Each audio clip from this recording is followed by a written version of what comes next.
আজ 14ই ফেব্রুয়ারি, Valentine's day.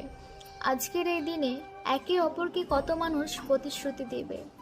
আজকের এই দিনে দাঁড়িয়েই 2019 সালে আমাদের দেশের সৈনিকরা আমাদের দেশের জন্য তাদের বলিদান দিয়েছে।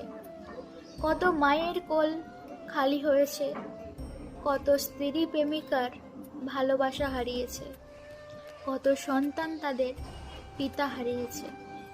আজ শহীদ দিবস। আমাদের ভারতের কথা, আমাদের দেশের কথা আমরা কি ভাবছি? না, শুধুই আমরা রাজনীতিতে হারিয়ে যাচ্ছি, ধর্ম নিয়ে যুদ্ধ করছি।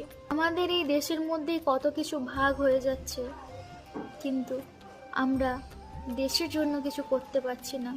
এই একটা দিনই আমরা শুধু বলতে পারি জয় হিন্দ, ভারত মাতা কি